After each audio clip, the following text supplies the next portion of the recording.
Shalom.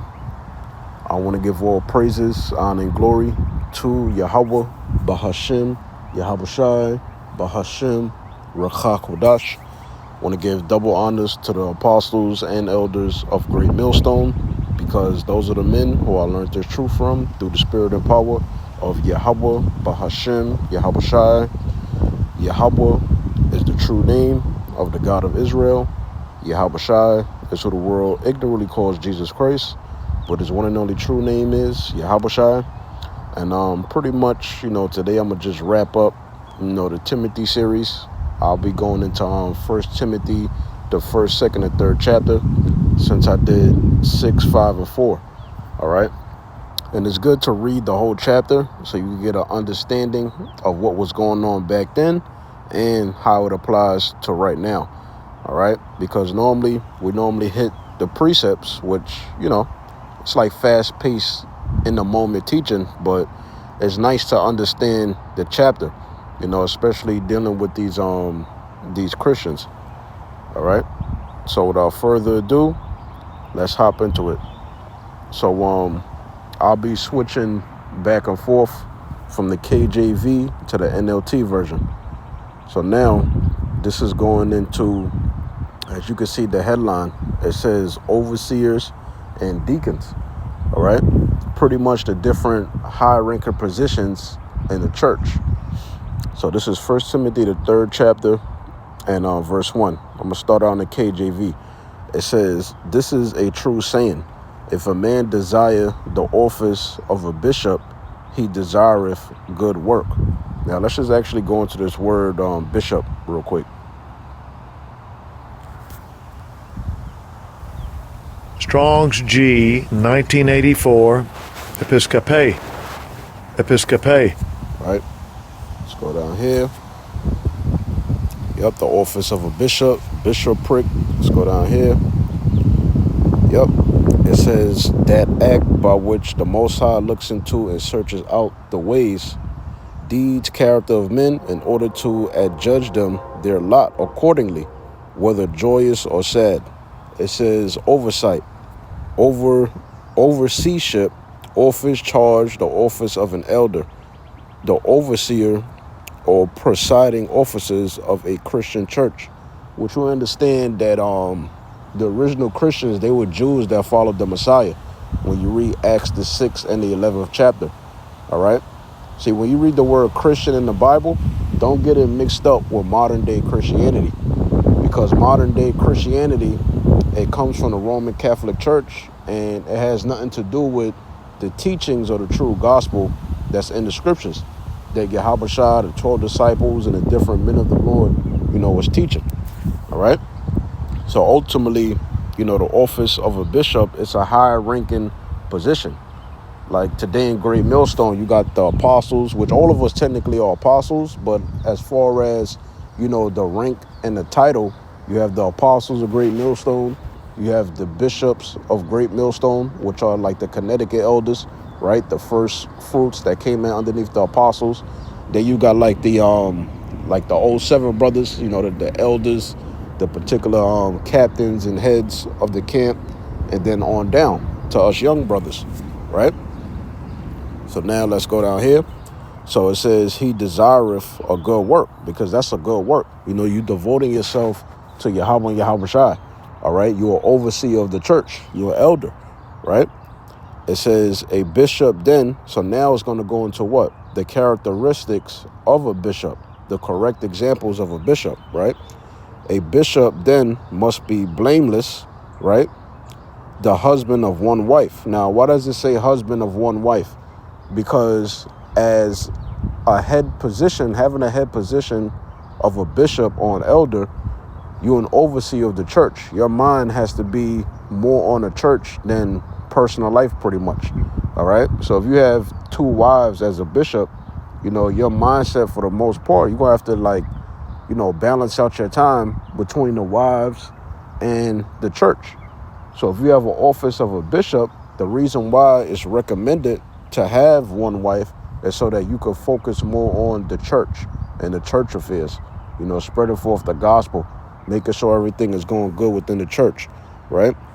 It says vigilant, sober, of good behavior, given to hospitality, and apt to teach, right? Because that's why you have that position. That's why you have the office of a bishop, so that you could be apt to teach and you can oversee the church, right? If you have one wife having the office of a bishop, you know, you could balance out your time better, all right? It's less stressful. It goes on to say, verse 3, not given to wine, right? Meaning they not a drunkard, right? No striker, right? A person that like to brawl and fight all the time. It says, not greedy of filthy lucre, meaning that, you know, they don't care about money too much. You know, if they get the money, that's cool. But if they don't, it don't matter. They put their faith in serving Yahweh and Yahweh, knowing that Yahweh and Yahweh is going to provide for them, right? But patient, you know, when you're in this truth, you got to be patient. Patience is synonymous with suffering, right? It says, not a brawler, not covetous, one that ruleth well his own house. So you have to have your own house in order before you can have, you know, men in order, right? It goes on to say, yep, his own house, having his children in subjection with all gravity, right? So you have to have your house in order. You got to make sure things is going well in your house before you ruling over other men, right? 5, it says, for if a man know not how to rule his own house, how shall he take care of the church of the Most High? Exactly. It says, verse 6, not a novice, least being lifted up with pride, he fall into the condemnation of the devil.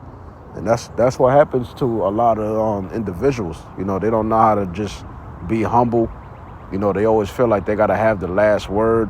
They always feel like they got to be heard. They always want to act like they the deepest person on the planet Earth.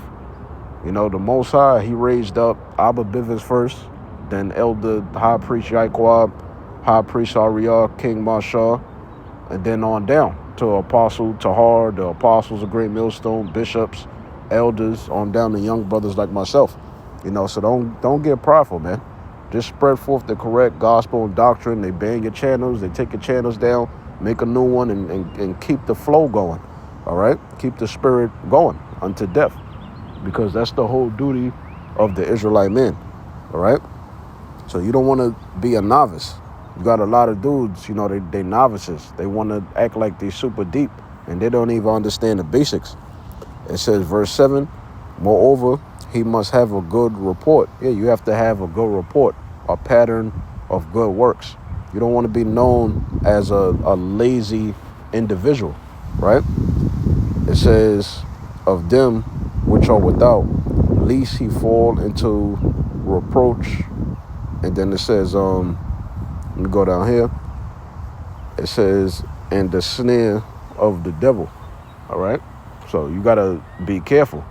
You know, when your name gets brought up, you want men to think about the good works, you know, your diligence, how you serve Yahweh and Yahweh, how men have seen your trials and tribulations, and they know through the spirit, through faith, that you're a man of the Lord, because they see you go through trials and tribulations, or they heard of it, all right? So you want to be known for that. You don't want to be known as the cool guy that gets sifted out the truth, because you got too much of that going on, all right? Dudes that, you know, they always want to be at the cookout. They always want to be around, which that's cool. That's being brotherly, but you lazy when it comes to doing the work. It says, verse 8. It says, likewise, must the deacons be grave and Shalaka, you know, I'm outside on the bike path. But anyways, 1 Timothy 3:8, likewise, must the deacons be grave, not double-tongued. Exactly. It says, not given to too much wine, nor greedy or filthy lucre. It says, holding the mystery of the faith in the pure conscience, right? You got to have a pure conscience. You got men that's in this truth for years, 10 years plus. You know, like the dude that recently fell out that looked like an Edomite, and he been down for years. You don't want to have that type of mindset, because that's not a faith. That's a sin, you know? Here you are coming out every Saturday around diligent men that's hoping to be a part of the elect, and you doubting all this time. You bringing out precepts, but you doubting. You paying tithes, but you doubting. You know, you doing videos and live streams, but you doubting.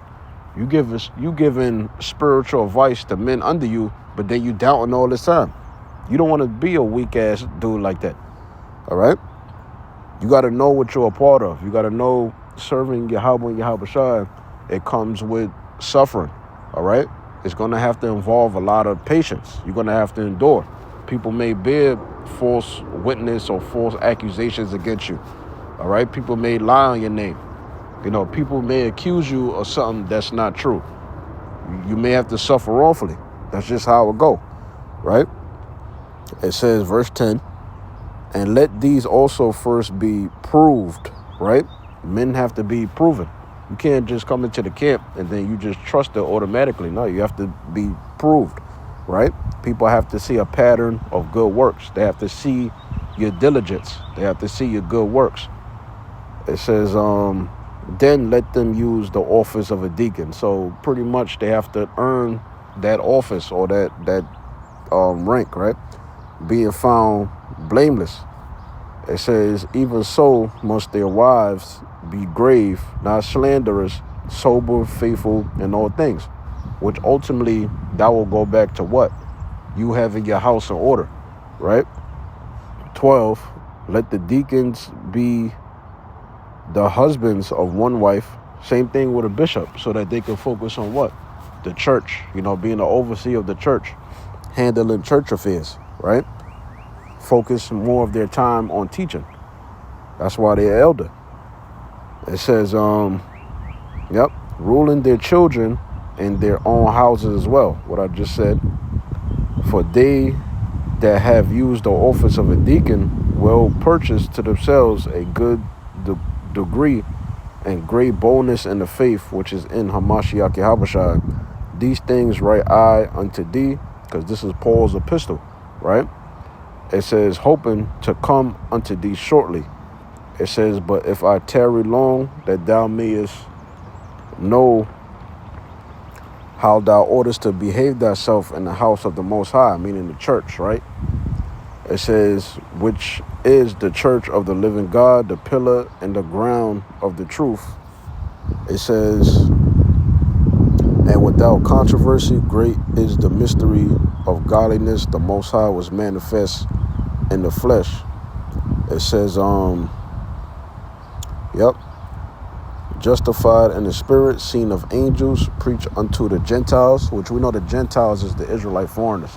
When the scriptures say Jew nor Gentile, they talk about the same seed line, talking about the same people. Whether they be a pagan, they have to convert back, which that's what a proselyte is, right?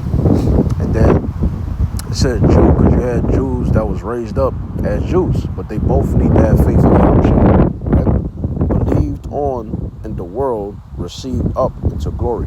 So that's the hope we have, all right? That this wisdom, knowledge, and understanding is going to make us wise unto salvation through predestination, through Yahawashi. Lord willing, you was edified. Shalom.